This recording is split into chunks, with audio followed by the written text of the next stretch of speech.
जुगनूपुर गांव के घने जंगल में एक रानी नाम की चिड़िया अपने पति कौवे और 2 बच्चे चीना मीना के साथ रहती थी। कौवे के बेरोजगार होने की वजह से वो बहुत ही गरीब थे।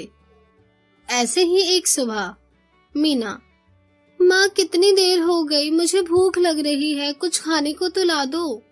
रानी, बेटा घर में खाने को कुछ नहीं है, थोड़े से ही चावल के दाने पड़े हैं। चीना, माँ मुझे खीर खाने का मन कर रहा है, तो थोड़ी सी खीर बना दो ना।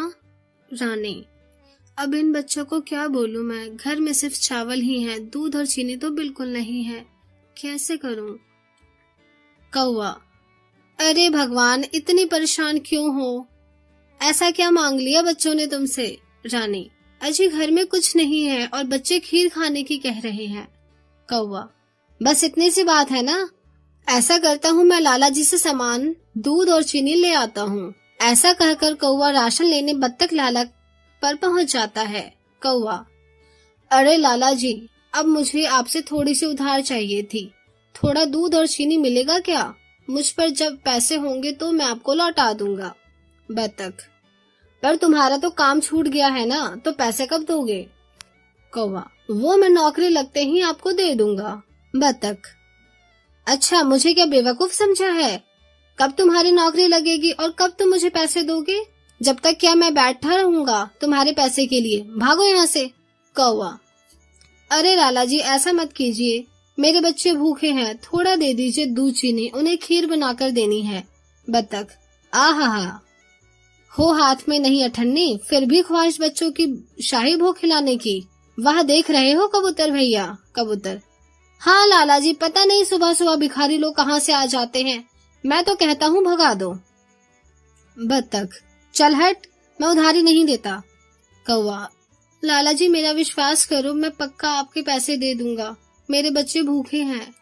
कौवा लाला जी के आगे हाथ जोड़कर बहुत विनती करता है, पर बत्तख लाला वहाँ से उसे बेइज्जत करके भगा देता है। आगे जाकर कौवा कहता है, कौवा, मैं तो रानी को बोलकर आया था, पर अब मैं उसको क्या मुंह दिखाऊंगा, मैं किसी काम का नहीं हूँ। ये कहकर परेशान कौवा उड़ने लगता है। तभी एक बड़ी सी चील उस पर हमला करके उसके पंख को नुकसान पहुँचा देती है, जिससे घायल होकर कौवा गिर जाता है। जैसे तैसे जख्मी हालत में कौवा अपनी बीवी और बच्चों के पास पहुँचता है।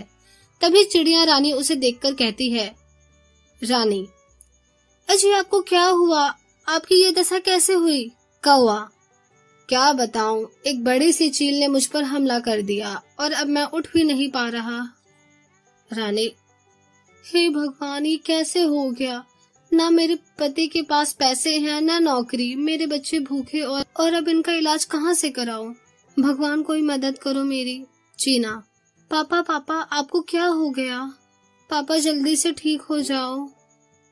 कौवा, बच्चों तुम फिक्र ना करो, मैं ठीक हूँ।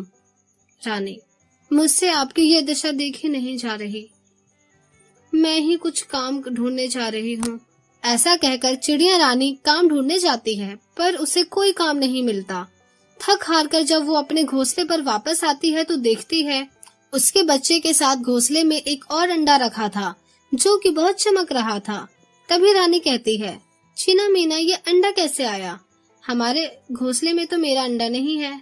चीना, मुझे नहीं पता माँ कैसे आया। मीना, माँ भूख लगी है, आपको खाना नहीं मिला क्या? रानी, अरे बेटा, ना मुझे काम मिला ना खाना, काश ही कोई जादुई अंडा होता तो मैं इससे खाना मांग पाती। चिड़िया रानी के ये कहते ही उस अंडे में से बहुत सारा स्वादिष्ट खाना निकलता है, जिसे देखकर बच्चे कहते हैं, मीना, अरे माँ, आपने जैसा कहा था वैसा ही हो गया बिल्कुल, इस अंडे ने तो हमें खाना दिया। चीना, मुझे तो बहुत भूख लग रही है, मैं तो खाऊंगा अब। तभी चिड़िया रानी का परिवार भर पेट खाना खाता है। बहुत घूर कर देखने पर रानी कहती है, रानी, क्या सच में बच्चों तुम्हें ये कोई जादुई अंडा दिख रहा है? चीना, हाँ माँ, अब एक बार इससे पैसे मांग के देखो ना। रानी, ठीक है, हे जादुई अंडा, अगर तुम सच में जादुई हो तो हमें बहुत सारे पैसे दे दो। चिड़िया रानी के कहते ही अंडा फूटकर बहुत सारे पैसे दे देता है, जिसे देखकर सब खुश हो जाते हैं। रानी, चीना बेटी, तुमने तो सही कहा, ये अंडा सच में जादुई है। अगर मुझसे बोलो कि तेरे पापा को ठीक कर देगा तो क्या ये अंडा ठीक कर देगा? चिड़िया रानी के ये कहते ही वो अंडा उसके पति कौवे को ठीक कर देता है। कौवा, अरे वाह रानी, मुझे देखो, मेरे पंख ठीक हो गए हैं और अब मैं पहले की तरह उड़ भी सकता हूँ। इस तरह से चिड़िया रानी उस जादुई अंडे का इस्तेमाल करके अपने सारे परेशानियों को हमेशा के लिए खत्म कर देती है। चमनपुर के जंगल में एक प्यारी सी चिड़िया अपने 2 बच्चे चुन्नू और मन्नू के साथ रहती थी। तभी तेज तूफान आने से उनका घोंसला डगमगाने लगता है। चीना, चुन्नू मन्नू बेटा, बहुत तेज तूफान आ रहा है, लगता है हमें घोंसला को खाली करना पड़ेगा। चुन्नू, पर माँ, अगर हम कहीं और जाएंगे तो हमें तूफान से चोट लग सकती है। मन्नू, हाँ माँ, चुन्नू ठीक कह रहा है। ये सुनकर चीना चिड़िया तूफान से बच्चों को बचाने के लिए अपने पंखों से बच्चों को ढक लेती है। कुछ देर बाद तूफान थम जाता है, पर उनका घोंसला बेहद ही कमजोर हो जाता है, जिससे घोंसले का एक एक तिनका गिरने लगता है। मन्नू, माँ, मुझे डर लग रहा है, ये तो टूटता ही जा रहा है। चुन्नू, हाँ माँ, अब इसमें नहीं रह सकते, हमें खाली करना होगा। चीना, बेटा तुम परेशान मत हो, अभी घोंसला बनाना शुरू करती हूँ। ये सुनकर चीना चिड़िया एक घास और तिनके को ढूंढकर घोंसला बनाना शुरू कर देती है। 4 दिन बीत जाते हैं, उनका घोंसला बन जाता है, जिससे उनके दोनों बच्चे उस घोंसले में रहते हैं और कहते हैं, चुन्नू, अरे वाह, ये तो पहले से भी ज्यादा मजबूत घोंसला है। चीना, हाँ चुन्नू बेटा। मन्नू, माँ, मुझे भूख लगी है, कुछ खाने को लाओ, सुबह से कुछ नहीं खाया। चीना, माफ करना बेटा, घोंसला बनाने के चक्कर में आज तुम्हें खाना देना ही भूल गई। तुम इंतजार करो, मैं अभी खाना लेकर आती हूँ और कहीं जाना मत। चुन्नू, जी माँ। ये कहकर चीना चिड़िया एक सेब के पेड़ के पास पहुँचती है। चीना, ऐसा करती हूँ, सेब तोड़कर ले जाती हूँ, इसी से बच्चे खाएंगे। चीना चिड़िया सेब के पेड़ से सेब को तोड़कर अपनी चोंच में दबाए घोंसले पर लौटती है तो देखती है कि उसके बच्चे रो रहे हैं और एक जालिम कौवे ने उसके बनाए घोंसले को चोंच मार मारकर बेरहमी से तोड़ दिया। तभी कौवा कहता है, कौवा, हा हा हा, आखिर तोड़ ही दिया ना मैंने तुम्हारे घोंसले को। चुन्नू, माँ माँ जल्दी आओ। चीना, चुन्नू मन्नू बेटा घबराओ नहीं, चुप हो जाओ और रो मत। तुम्हारी हिम्मत कैसे हुई मेरे घोंसले को तोड़ने की? आज ही मैंने घोंसला बहुत मेहनत से बनाकर तैयार किया था, अब मैं अपने बच्चों के साथ कहाँ रहूंगी। कौवा, हा हा हा, तुम इसी के लायक हो, आज से कभी मेरे से उलझने की कोशिश मत करना। चीना, अच्छा तो तुमने मेरे से उस दिन का बदला लिया है? हाँ लिया है, मेरी बात माना करो वरना ऐसे ही परेशान करूंगा। जानते हो ना, इस जंगल के सारे पक्षी मुझसे डरते हैं, तुम भी अब अपनी हद में रहो। चीना, हद में तो तुम रहो अपनी। कौवा, अच्छा अभी बताता हूँ तुझे। वो काला अड़ियल कौवा चीना चिड़िया को धक्का देकर और उसके सेब छीनकर भाग जाता है। उसी दौरान चिड़िया के सर पर चोट आ जाती है और कहती है, चीना, आ अड़ियल कौवा, तूने मेरे बच्चों के साथ जो किया है और मेरे घोंसला तोड़ा है, उसके लिए मैं तुझे कभी माफ नहीं करूंगी। चुन्नू, माँ तुम ठीक तो हो ना?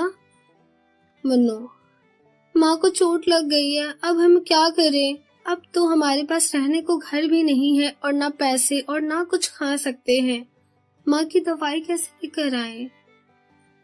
चीना, बच्चे तुम फिक्र मत करो, मैं ठीक हूँ, इतनी चोट नहीं लगी, पर मुझे समझ नहीं आ रहा अब हम कहाँ रहेंगे। बिना घोंसले के तो हम बेसहारा हैं और खाने को भी कुछ नहीं है। हे भगवान मेरी मदद करो। चीना चिड़िया की रोती आवाज सुनकर एक परी उसके सामने आती है और कहती है, परी क्या हुआ, तुम रो क्यों रही हो? परी के पूछने पर चीना चिड़िया अपनी आप बीती कौवे की हरकत बताती है, जिसे सुनकर परी का दिल पिघल जाता है और वो कहती है, परी, उस कौवे ने तुम्हारे साथ जो किया है वो गलत किया है, इसलिए मैं तुम्हें ये जादुई घोंसला दे रही हूँ। इससे तुम्हें खाना मिल सकता है और जो भी तुम्हें परेशान करने की या गलत इरादे से इस घोंसले को छुएगा या तोड़ेगा उसे सबक भी मिलेगा। चीना, शुक्रिया परी, क्या सच में? अब ये जादुई घोंसला मेरा है। परी, हाँ, अब तुम जितना चाहे अपने बच्चों को खाना खिला सकती हो और इस घोंसले में से। ये कहते हुए परी गायब हो जाती है और चुन्नू कहता है, चुन्नू, माँ मुझे भूख लगी है, इस जादुई घोंसले का प्रयोग करो ना। चीना, हाँ बेटा, हे जादुई घोंसला मेरे बच्चों को खाना प्रदान करे। चीना के ये बोलते ही उस घोंसले में से रोशनी आती है और उसे खाना प्रकट हो जाता है, जिसे देखकर चुन्नू कहता है, अरे माँ, ये कितना सारा अच्छा खाना मिल गया हमें जादुई घोंसले से। मन्नू, हाँ माँ, देखो मेरा पसंदीदा बाजरे की रोटी भी है। इस जादुई घोंसले की वजह से अब हमें कभी खाने की कमी नहीं होगी, इसलिए बच्चे जी भर के खाओ। इस तरह से चीना चिड़िया और उसके बच्चे को जब भी भूख लगती थी तो वो उस जादुई घोंसले से मांगकर खाया करते थे, और कोई भी पक्षी उनके घोंसले को नुकसान पहुंचाने की कोशिश करता तो वो उस घोंसले से करंट खाकर हमेशा के लिए भाग जाया करते थे।